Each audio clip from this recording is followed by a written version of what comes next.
মসজিদেরও committee, পূজার অনুষ্ঠানেরও committee. তখন বুঝে আসলো যে আসলে এরা তো আসলে সে ওই খাঁটি মুসলমান হইতে পারে নাই, এরা তো ওই গোপনে লুকাইয়া লুকাইয়া গুনাহ করতেছে যাতে মানুষ না দেখে। যদি মানুষ দেখেই ফেলায় যেই মানুষটা অন্যায়ের ভিতরে আছে, এই মানুষটা গান বাজনার ভিতরে লিপ্ত আছে, এই মানুষটা পূজার অনুষ্ঠানে আছে, আবার মসজিদেও আছে, তাহলে এই মানুষগুলো তো সমাজের মানুষগুলো তো সম্মান করবে না। যার কারণে সমাজের মানুষকে লুকাইয়া সে গোপনে গুনাহ করে, আছে না নাই? এইভাবে আল্লাহর হাবিব সাল্লাল্লাহু আলাইহি ওয়াসাল্লাম বলতেছেন, যারা দুনিয়ার জমিনে বসে আল্লাহকে ভয় করবে না, মানুষকে ভয় করে, গোপনে লুকাইয়া লুকাইয়া সে গুনার কাজে লিপ্ত হয়, গোপনে লুকাইয়া লুকাইয়া জেনার কাজে লিপ্ত হয়, গোপনে লুকাইয়া লুকাইয়া বিভিন্ন অশ্লীল কাজের ভিতরে লিপ্ত হয়, আল্লাহর হাবিব সাল্লাল্লাহু আলাইহি ওয়াসাল্লাম বলতেছেন, এই মানুষগুলো কবর থেকে যখন উঠবে তাদের শরীরে পচন ধরে যাবে, তাদের শরীর থেকে দুর্গন্ধ সৃষ্টি হবে। ফেরেশতারা জাহান্নামের শিকল লাগাইয়া তারপরে টাইনা টাইনা হাসরের ময়দানের দিকে নিয়ে যাবে। তাহলে গোপনে গুনাহ করা যাবে নাকি? হ্যাঁ, এটা থেকেও বিরত থাকতে হবে। এটা হলো 5 নাম্বার আলামত। 5 নাম্বার শ্রেণীর মানুষ যারা গোপনে লুকাইয়া গুনাহ করে, আল্লাহ রাব্বুল আলামিন বলতেছেন, এই গুনাহ যারা করে কিয়ামতের দিন মুসিবতের সময় তাদের খুব হতাশাগ্রস্ত অবস্থায় দেখা যাবে। তারা কিয়ামতের ময়দানে খুব হতাশ অবস্থায় থাকবে, খুব ভীত স্বতন্ত্র অবস্থায় থাকবে। আল্লাহ রাব্বুল আলামিন বলতেছেন, ওয়া ইয়াউমা তাকুমুস সাআতু ইউবলিসুল মুজরিমুন।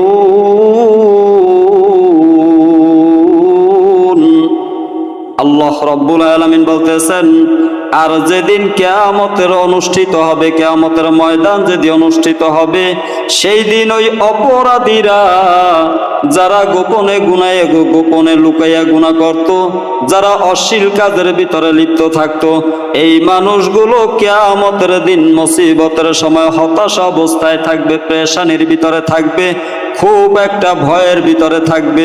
না জানি আমার অবস্থা কি হয়।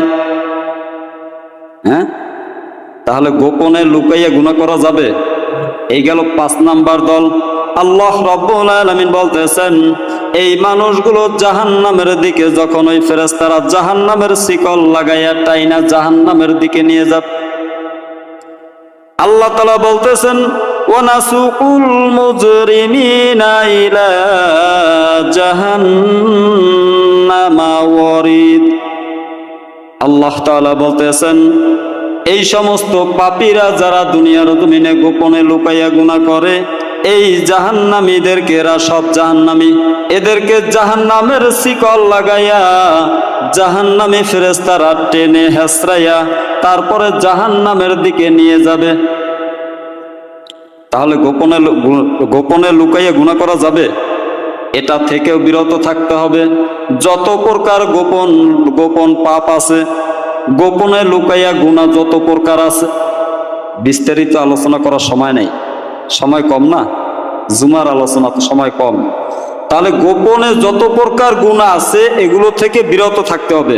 আল্লাহ রাব্বুল আলামিন বলতেছেন, এই গেল 5 নাম্বার।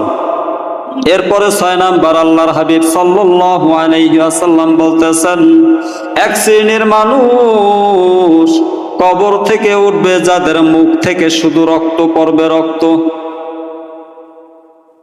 মুখ থেকে রক্ত বের হইতে থাকবে। এই মুখ থেকে রক্ত বের হইতে থাকবে, আসমান থেকে ঘোষণা করা হবে, ফায়ুনাদিল মুনাদি। এই মানুষগুলো কারা? যাদের মুখের ভিতরে পুষ জমে গেছে, রক্ত জমে গেছে, পুষ রক্ত তাদের মুখ থেকে পড়তে আছে। ফেরেশতারা পিছন থেকে হাঁকাইয়া হাঁকাইয়া ধাক্কাইয়া ধাক্কাইয়া হাসরের ময়দানের দিকে নিয়ে যাবে। আর ওই রক্ষিত ফেরেশতারা বলবে, এই মানুষগুলো তারা যারা দুনিয়ার জমিনে বসে অন্যায়ভাবে মিথ্যা সাক্ষী দিত, অর্থাৎ একটা সত্য ঘটনাকে লুকাইয়া সে মিথ্যা সাক্ষী দিয়া মানুষটাকে ফাঁসাই দিত। এমন মানুষ সমাজে আছে না নাই? হ্যাঁ আছে, কিছু হয় নাই, অথবা যেটা হয়েছে ওইটা বলে না, যাইয়া অন্য রকম মিথ্যা একটা সাক্ষী দিয়া ওই মানুষটাকে ফাঁসাই দেয়। আছে না নাই? আল্লাহ রাব্বুল আলামিন বলতেছেন ওয়াজতানিবু কওলাযুর, তোমরা মিথ্যা কথা বলো না, মিথ্যা থেকে তোমরা বিরত থাকো, মিথ্যা সাক্ষী থেকে তোমরা বিরত থাকো। যেইটা তুমি তোমার চোখে দেখছো, যেইটা তুমি কানে শুনছো, হয় ওইটাই বলো, যেইটা দেখছো ওইটা সত্য কথা বলো, তোমরা এর বিপরীত মিথ্যা কথা বলিও না। সত্যকে ঢাইকা তুমি মিথ্যা কথা বলিও না। যদি মিথ্যা কথা বলো, আল্লাহ রাব্বুল আলামিন বলতেছেন এই মিথ্যাবাদী, মিথ্যা সাক্ষীদারি যারা থাকবে কিয়ামতের ময়দানে, তাদের জন্য ফুটন্ত পানির ব্যবস্থা রয়েছে। ফুটন্ত পানি খাওয়া যাবে না? হ্যাঁ, এটা হলো কিয়ামতের ময়দানের শাস্তি। আর দুনিয়ার জমিনের শাস্তি কেমন জানেননি? দেখছেন দুনিয়ার জমিনের শাস্তি কেমন দেখছেন কেউ? হ্যাঁ, এক লোক মিথ্যা সাক্ষী দিয়ে একটা মানুষকে ফাঁসির কাস্টে ঝুলাই দিছে। মিথ্যা সাক্ষী, তাকে কিছু টাকা দিয়ে তারপরে মিথ্যা সাক্ষী বানানো হয়েছে, ফাঁসির কাস্টে ঝুলাই দিছে। একটা সাক্ষীর কারণে সে ফাঁসি হয়ে গেছে। সপ্তাহখানে ঘুরা যাইতে পারে নাই, হঠাৎ করে তার জবানটা বন্ধ হয়ে গেছে। আমার চোখের সামনের ঘটনা, হঠাৎ করে জবানটা বন্ধ হয়ে গেছে, জবানে কথা নাই। এইভাবে বছর চাইরেক আল্লাহ তাআলা ঝুলাই রাখছে। এরপরে সমস্ত শরীরে পছন্দ ধরাই ফেলাইছে। সর্বপ্রথম মুখ পছন্দ ধরছে, মুখের ভিতরে পৌঁছে গেছে, মুখের ভিতর থেকে পুষ আর রক্ত পড়তেছে, খানা খাইতে পারে নাই, না খাইয়া তিলে তিলে সে দুনিয়ার জমিন থেকে বিদায় নিছে। আমার সামনের ঘটনা বলতেছি, বাস্তব। এটা কেন হয়েছে? এমন একটা মানুষকে সে মিথ্যা সাক্ষী দিয়া ফাঁসির কাস্টে ঝুলাইছে, যেই মানুষটা আল্লাহর দরবারে এত দামি, আল্লাহ রাব্বুল আলামিনের দরবারে এত দামি লোকটা, অথচ সে মিথ্যা সাক্ষী দিয়া তাকে ফাঁসির কাস্টে ঝুলাই দিল অথবা অপমানিত করলো। মহান মাওলায়ে কারীম তার দুনিয়ার জমিনে বসে এই শাস্তি দেখাইয়া তারপরে নিছে। আল্লাহর হাবিব সাল্লাল্লাহু আলাইহি ওয়াসাল্লাম বলতেছেন, দুনিয়ার জমিনে যারা মিথ্যা সাক্ষী দিবে, মিথ্যা অপবাদ করবে, মানুষের নামে মিথ্যা অপবাদ রটায়, আছে না নাই? কিছু হয় নাই, অথচ মানুষটাকে হয়রানি করার জন্য মিথ্যা অপবাদ রটায়, এমন মানুষ আছে না নাই? আল্লাহর হাবিব সাল্লাল্লাহু আলাইহি ওয়াসাল্লাম একবার মসজিদে নববীর ভিতরে বসে সাহাবায়ে কেরামদেরকে নিয়ে বসে কথা বলতেছে। হঠাৎ করে এক লোক আইসা বলতেছে, ইয়া রাসূলুল্লাহ, ইয়া হাবিবাল্লাহ, আমার জীবনে অসংখ্য গুনার ভিতরে আমার জীবনটা লুকায়িত আছে। আমার জীবনে মদ পান করতেছি, আমি জীবনে মিথ্যা কথা বলতেছি, আমি জীবনে চুরি করতেছি, আমি জিনা করতেছি, এতগুলো অপরাধের ভিতরে আমি লিপ্ত আছি। ইয়া রাসূলুল্লাহ, ইয়া হাবিবাল্লাহ, এই অপরাধ থেকে আমি মুক্তি কেমনে পাবো, সেই আমলটা আমারে দিয়া দেন। খেয়াল করবেন, আল্লাহর হাবিব সাল্লাল্লাহু আলাইহি ওয়াসাল্লাম চিন্তা করতেছে। আবার ওই লোকটা বলতেছে, আমি একটা ছাড়বো, সবগুলো ছাড়তে পারবো না। দেখেন অপরাধ কয়টা? 1 নম্বরে মিথ্যা কথা বলি, 2 নম্বরে চুরি করি, 3 নম্বরে মদ পান করি, 4 নম্বরে জিনা করি, 5 নম্বরে মানুষের হক সম্পদ নষ্ট করি, মানুষের হক নষ্ট করি। এতগুলো অপরাধের ভিতরে আমি লিপ্ত আছি। ইয়া রাসূলুল্লাহ, ইয়া হাবিবাল্লাহ, আমাকে এমন একটা আমল শিখাইয়া দেন, যে আমলটা করলে পরে আমি এই গুনাহ থেকে বের হইতে পারবো। তবে একটা ছাড়বো, সবগুলো ছাড়তে পারবো না। ভদ্রলোক খেয়াল করবেন, বলতেছে একটা ছাড়বো, সবগুলো ছাড়তে পারবো না। সবগুলো ছাড়া তো সম্ভব না, তবে আস্তে আস্তে করে একটা একটা করে ছাইরা দিব। আল্লাহর হাবিব সাল্লাল্লাহু আলাইহি ওয়াসাল্লাম কিছু সময় চিন্তা করতেছে, একটা যখন ছাড়বে তাহলে কি বলা যায়। আল্লাহর হাবিব সাল্লাল্লাহু আলাইহি ওয়াসাল্লাম বলতেছেন, কিছু সময় চিন্তা করার পর বলতেছেন, তুমি মিথ্যা কথা ছেড়ে দাও। কি বলছেন? একটু আওয়াজ করেন, কি বলছেন? মিথ্যা কথা ছেড়ে দাও, এই একটার উপরে আমল করো, বাকি 5টা তোমার সংশোধন হয়ে যাবে। এইবার লোকটা বাড়িতে চলে গেছে। বাড়িতে যাওয়ার পর রাত্রিবেলা যখন সে চুরি করতে বের হবে, প্রস্তুতি নিছে চুরি করতে বের হওয়ার জন্য। এমন সময় চিন্তা করতেছে, আমি চুরি করতে যাইয়া যদি ধরা খাই আর আল্লাহ রসুলের দরবারে যদি বিচারটা চলে যায়, তাহলে আল্লাহ রসুল সাল্লাল্লাহু আলাইহি ওয়াসাল্লাম যদি আমাকে জিজ্ঞেস করে, তাহলে আমি তো মিথ্যা কথা বলতে পারবো না, সত্য বলা লাগবে। দেখছেন নি কি হিকমত?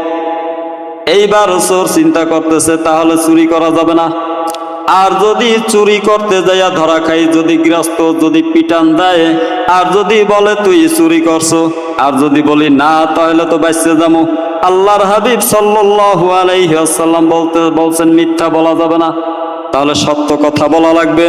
আর যদি সত্য কথা বলে দেই, তাহলে আমার অনেক বড় শাস্তি হইতে পারে। এই চিন্তা করে সে মিথ্যা চুরি করা ছাড়ান দিল। এইবার মদ পান করতে যাবে, রাত্রিবেলা প্রেশানির ভিতরে পড়ে গেছে, চুরি করতে পারলাম না, আজকে সম্পদ তো আয় হইল না, তাহলে যাই 1 বোতল মদ পান করে আসি। এইবার ওই মদ হাতে নিয়ে চিন্তা করতেছে, আমি আজকে মদ পান করতেছি, আর আল্লাহ রসুলের দরবারে যদি বিচারটা চলে যায়, আল্লাহ রসুল সাল্লাল্লাহু আলাইহি ওয়াসাল্লাম যদি আমাকে সকালবেলা জিজ্ঞেস করে যে তুমি মদ পান করছো, তাহলে আমি সত্য কথা বলা লাগবে যে হ্যাঁ করছি, মিথ্যা বলতে পারবো না। অতএব তাহলে মদ পান করা যাবে না। এইভাবে করতে করতে সে মিথ্যা কথার কথা স্মরণ করে বাকি 5টা গুনাহ থেকে সে বের হয়ে গেছে। আল্লাহর হাবিব সাল্লাল্লাহু আলাইহি ওয়াসাল্লাম বলতেছেন, এই মিথ্যা কথা বলা একটা কবিরা গুনাহ, কবিরা গুনাহ।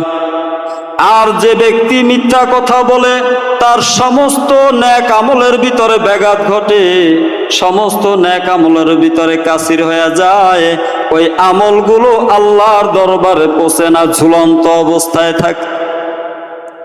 তাহলে আমরা নামাজ পড়তেছি, আল্লাহর পথে চলতেছি, আল্লাহ রসুলের পথেও আছি, ঠিক কিনা? নামাজ পড়ি ঠিক, বের হয়ে আবার মিথ্যা কথা বলি কি বলি না?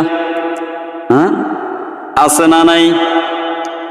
এই যে হযরত আব্দুর রহমান ইবনে আবি বাকরা রাদিয়াল্লাহু তাআলা আনহু থেকে বর্ণিত একটা হাদিস, আল্লাহর হাবিব সাল্লাল্লাহু আলাইহি ওয়াসাল্লাম বলতেছেন, 3টা গুনাহ এমন আছে যে 3টা গুনাহ বান্দার জিন্দেগীর নেক আমলগুলো সব বরবাদ করে দেয়। বান্দা জিন্দেগি ভর যত নেক আমল করছে, 3টা গুনার ভিতরে যদি বান্দায় লিপ্ত থাকে, তাহলে ওই নেক আমলগুলো সব বরবাদ হয়ে যায়, নেক আমলগুলো আর কাজে লাগে না। 1 নাম্বার, আল্লাহর সাথে যদি কাউকে শরীক করে। কার সাথে? হ্যাঁ, বুঝা বললেন, আল্লাহর সাথে যদি কাউকে শরীক করে।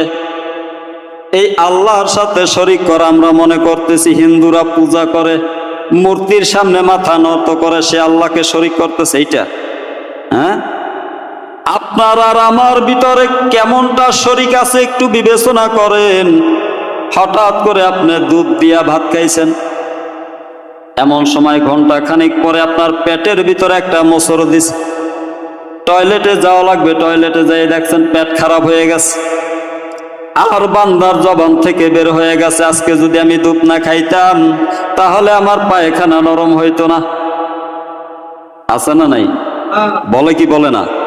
আজকে যদি গরুর গোস্ত না খাইতাম তাহলে আমার পেটটা ভালো থাকতো, গরুর গোস্ত খাওয়ার কারণে আমার পেট গ্যাস হয়ে গেছে, আমার ডায়রিয়া হয়ে গেছে। এমনটা অনেক সময় আমরা বলি কি বলি না? হ্যাঁ, তাহলে গরুর গোস্তের কি ক্ষমতা আছে নাকি পেট খারাপ করার?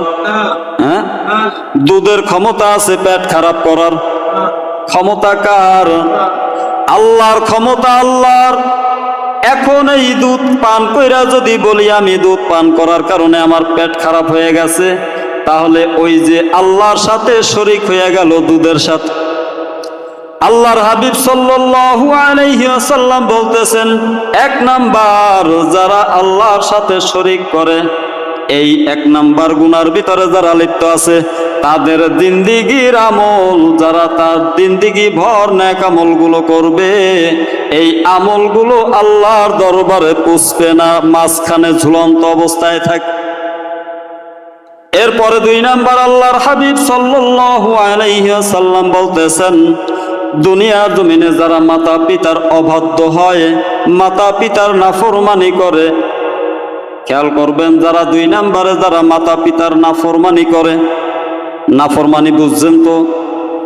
হ্যাঁ, নাফরমানি অর্থাৎ মাতা আল্লাহ, ওই মা বাবার হুকুম মোতাবেক চলা, মা বাবার হুকুমের বাহিরে চলা, মা বাবা যতটুকু দিছে এর বাহিরে তাদের কাছ থেকে চাপ দিয়া কিছু আদায় না করা, তাদের সাথে নাফরমানি করা যাবে না।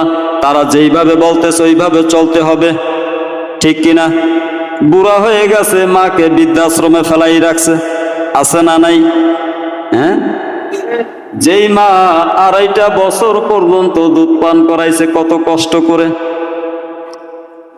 তার জীবনের, তার শরীরের রক্ত পানি হয়ে গেছে, এত কষ্ট কইরা যেই মায় 2.5 বছর পর্যন্ত দুধ পান করাইছে, এরপরে 15টা 20টা বছর পর্যন্ত লালন পালন করছে, এরপরে সে বিবাহ করছে, বউয়ের কথা মতো মাকে বৃদ্ধাশ্রমে ফেলাই রাখে, আছে না নাই?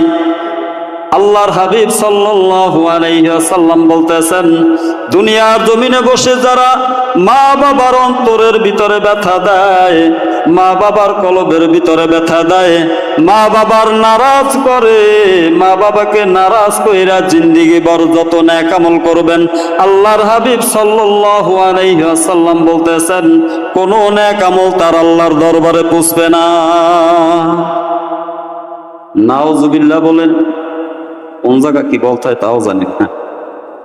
এরপরে 3 নাম্বার আল্লাহর হাবিব সাল্লাল্লাহু আলাইহি ওয়াসাল্লাম বলতেছেন, মিথ্যা সাক্ষী দেয়া মানুষকে ফাঁসাইয়া দেওয়া। যারা দুনিয়ার জমিনে বসে মিথ্যা কথা বলে মানুষকে অপমানিত করে, মানুষকে ফাঁসাইয়া দেয়, মানুষকে বিপদের ভিতরে ফেলায়, আছে না নাই? এই 3টা গুনাহ, 1 নাম্বার আল্লাহর সাথে কাউকে শরীক করা, 2 নাম্বার মাতা পিতার অবাধ্য হওয়া, মাতা পিতার নাফরমানি করা, 3 নাম্বার মিথ্যা সাক্ষী দেয়া মানুষকে বিপদের ভিতরে ফেলানো। এই 3টা গুনাহ এমন একটা গুনাহ, আল্লাহর হাবিব সাল্লাল্লাহু আলাইহি ওয়াসাল্লাম বলতেছেন, এই 3টাই হইছে কবিরা গুনাহ। আর এই 3টা গুনাহর ভিতরে যে লিপ্ত থাকবে, আল্লাহ রাব্বুল আলামিন বলতেছেন, ওয়াইলু ইয়াউমাইযিল লিল মুকাদ্দিবিন। এই 3টা গুনার ভিতরে যারা লিপ্ত থাকবে, আল্লাহ তাআলা বলতেছেন, তোমরা মিথ্যা শপথ কইরো না, মিথ্যা সাক্ষী দিও না, মিথ্যা কথা বলে মানুষদেরকে বিপদের ভিতরে ফেলাইও না। এই মিথ্যা কথা বলে যদি মানুষদেরকে বিপদের ভিতরে ফেলাও, আল্লাহর হাবিব সাল্লাল্লাহু আলাইহি ওয়াসাল্লাম বলতেছেন, গুনাহ 3টার কথা মনে আসেনি? আছে তো? হ্যাঁ, আল্লাহর সাথে কাউকে শরীক করা যাবে না, 2 নাম্বার মাতা পিতার নাফরমানি করা যাবে না, 3 নাম্বারে মিথ্যা সাক্ষী দেওয়া যাবে না। আল্লাহ রাব্বুল আলামিন বলতেছেন, এই 3টা গুনার ভিতরে যিনি লিপ্ত থাকবে, আল্লাহ তাআলা বলতেছেন, ওয়া আম্মা ইন কানা মিনাল মুকাদ্দিবিন আদ-দাল্লিন।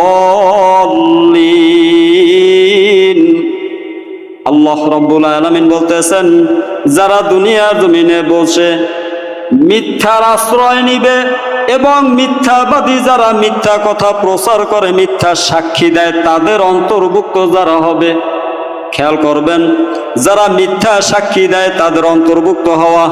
এখানে একটা ঘটনা হয়েছে, বাহিরে যাই অন্যরকম প্রচার করছে, পাশাপাশি আরো 5 জন দাঁড়াই গেছে, হ্যাঁ ঠিক, কথাটা ঠিক, আছে না নাই? হ্যাঁ, হয় না এমনটা? একটা লোকে একটা মিথ্যা সাক্ষী দিছে, পাশে বসে আরো 5 জনে হয় দিছে, হ্যাঁ ঠিক, এটাই ঠিক, আছে না নাই? আল্লাহ রব্বুল আলামিন বলতেছেন, যারা এই মিথ্যা সাক্ষী দেয় আর এদের এদের পাশে যারা পক্ষ নিয়া, এদের সঙ্গ নিয়া যারা হয় বাহ দেয়, আল্লাহ রব্বুল আলামিন বলতেছেন ফানুজুলুম মিন হামিম, কিয়ামতের ময়দানে তাদের জন্য ফুটন্ত পানির ব্যবস্থা রাখছে। তাদের আপ্যায়নের জন্য আমি ফুটন্ত পানির ব্যবস্থা করে রাখছি। আল্লাহ রব্বুল আলামিন বলতেছেন ওয়া তাসলিয়াতু জাহিম, এবং জাহান্নামের দহন অগ্নি, এই জাহান্নামের ভিতরে ফুটন্ত পানির ব্যবস্থা আল্লাহ তাআলা রাইখা দিয়েছে তাদের আপ্যায়নের জন্য। তাহলে মিথ্যা সাক্ষী দেওয়া যাবে? হ্যাঁ, যাবে। এই মিথ্যা সাক্ষী দেবেন তো কিয়ামতের ময়দানে। আল্লাহ রব্বুল আলামিন বলতেছেন মিথ্যা সাক্ষী যারা দেবে আর এদের সঙ্গ যারা নেবে, এদের পক্ষ হইয়া যারা বাহ দিবে, এদের উভয়কেই আল্লাহ তাআলা বলতেছেন এদের উভয়কেই আপ্যায়নের জন্য আমি জ্বলন্ত আগুনের ভিতরে ফুটন্ত পানির ব্যবস্থা রাইখা দিছি। আমি কিয়ামতের দিন মুসিবতের সময় তাদেরকে ফুটন্ত পানি দ্বারা তাদেরকে আপ্যায়ন করাইব।